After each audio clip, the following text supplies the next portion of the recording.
तो नमस्कार समस्त को आउ गोटे नुआ भिडियो समस्त को स्वागत करुच्ची। आज्ञा आजिका दुनिया रे समस्त पाखरे फोन पे है पेटीएम है यूपीआई रो ट्रांजैक्शन समस्त मोबाइल रे वर्तमान सदा चलुची।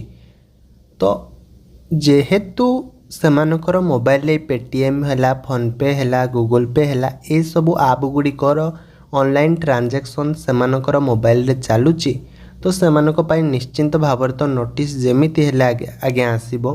तो जदि भी आपण माने ए ऑनलाइन पेमेंट गुड़िक यूज करूचंती बा व्यवहार करूचंती तो वर्तमान एक नोटिस आपण मानक पाई आसीची। तो जदि आपण माने व्यवहार करूचंती ऑनलाइन ट्रांजैक्शन फोन पे है गूगल पे है पेटीएम है जदि मेनली होची गुरुत्वपूर्ण बेसी दबा आमे काकू ना पेटीएम को है।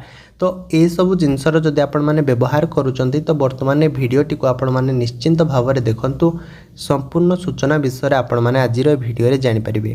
तो ये जगह वर्तमान देखंतु जो जगह मु राइट मारिली कि से कौन कहूची जदि आपण मध्य यह भाभी चिंतित जे अगस्त 31 पर पेटीएम यूपीआई बंद हो जिवो तेबे आपण को चिंता करिवार मध्य आवश्यकता नहीं। प्रकृत रे संप्रति अनेक उपभोक्ता विभिन्न यूपीआई आप रो विज्ञप्ति पाइचंती जहाँ लोकों को मनरे अनेक प्रश्न उठाई। ता परवर्ती नोटिस देखंतु कि यही समस्त प्रश्नर उत्तर पेटीएम रो ऑफिशियल पोस्ट रे मिल जिवो।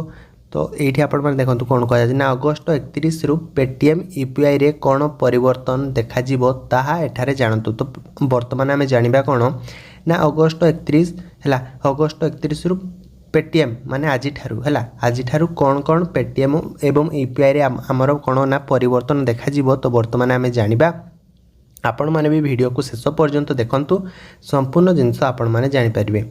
तो ये जगह देखंतु वर्तमान प्रकृत कारण कौन रही गूगल पे हेरिकार समस्तंकर ये देखंतु गूगल प्ले हैला एवं अन्य किछि प्लेटफॉर्म रे आसीथिबा विज्ञप्ति केवल रिक्वायरिंग पेमेंट्स जदि आम ब्राकेट कथा कहबा से कौन कहूँ ना अर्थात सब्सक्रिप्शन सहित ऑटो पेमेंट पाई थिला जदि आपण पेटीएम यूपीआई माध्यम रे YouTube premier Google One storage किंबा अन्य कौनसी आप सेवार वार्षिक सब्सक्रिप्शन दियंती तेबे आपण को आपणकर पुराना पेटीएम यूपीआई हैंडल परिवर्तन मध्य करने को पड़िबो। एबे आपण को ये जो पीटीएच डीएफसी जो रहिला एवं पीटीए जो ये सब रही आरडी डॉट सिंबल गुड़िक तो ये आपण मान को यूपीआई हैंडल मध्य करने को पड़िबो। ये जिनस केबेटू ना प्रकृत कारण आपण मानकर अगस्त 31 तारीख रु ये सब जिनस परिवर्तन देखा जिवो बोली नोटिस हिसाब से कहूची। तो तापर देखंतु आपण माने प्रभाव पड़िबो नाही। तो कौन प्रभाव पड़िबो नाही वर्तमान पेटीएम स्पष्ट करिछि जे साधारण यूपीआई पेमेंट अर्थात एककालीन कारोबार उपरे कौनसी प्रभाव पड़िबो नाही।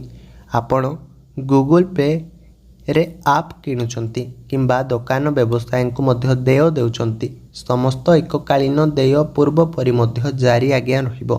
तो परिवर्तन आवश्यक वर्तमान आम देखा से कौन कहूँ ना एनपीसीआई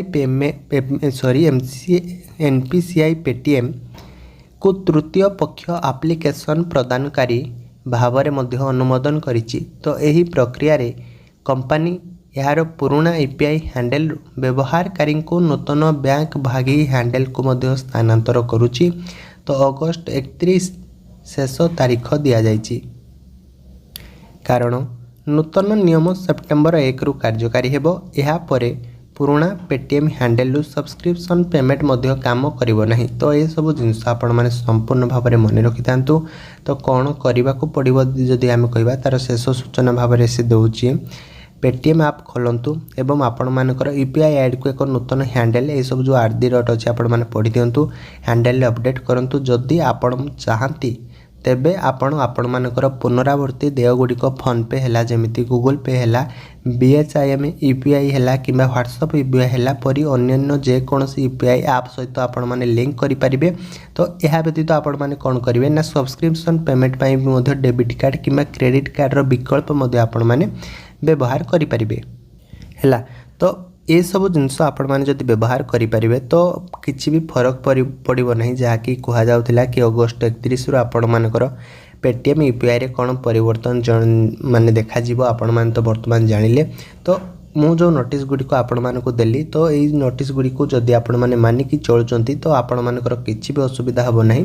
ତ ଏଇ ଜିନିଷ ଯେଉଁମାନେ ବି ଜାଣିନଥିବେ ତ ବର୍ତ୍ତମାନ ସମୟ ଅଛି ସେମାନଙ୍କ ପାଖକୁ ବି ତୁରନ୍ତ ସେୟାର କରିଦିଅନ୍ତୁ, ସେମାନେ ବି ମଧ୍ୟ କିଛି ଜାଣିବେ। ଆଉ ଚ୍ୟାନେଲକୁ ଆଜ୍ଞା ସବସ୍କ୍ରାଇବ୍ କରିକି ନିଶ୍ଚିନ୍ତ ଭାବରେ ରଖିଥାନ୍ତୁ, ଯେତେବେଳେ ବି ଯେକୌଣସି ଜିନିଷର ନୋଟିସ୍ ଆସିବ ଆପଣମାନଙ୍କର ମୋବାଇଲ ଫୋନ୍କୁ ସଙ୍ଗେ ସଙ୍ଗେ ପହଞ୍ଚି ପାରିବ ହେଲା, ଯଦି ଆପଣମାନେ ଚ୍ୟାନେଲକୁ ସବସ୍କ୍ରାଇବ୍ କରିଥିବେ। ତ ଯାହା ବି ଆପଣମାନଙ୍କର ଡାଉଟ୍ ଅଛି ନିଶ୍ଚିନ୍ତ ଭାବରେ ପଚାରି ପାରିବେ। ତାହେଲେ ରହୁଛି, ଆଉ ଗୋଟିଏ ଭିଡ଼ିଓରେ ଆପଣମାନଙ୍କ ସହ ପୁଣି ଦେଖା ହେବ। ଜୟ ଜଗନ୍ନାଥ।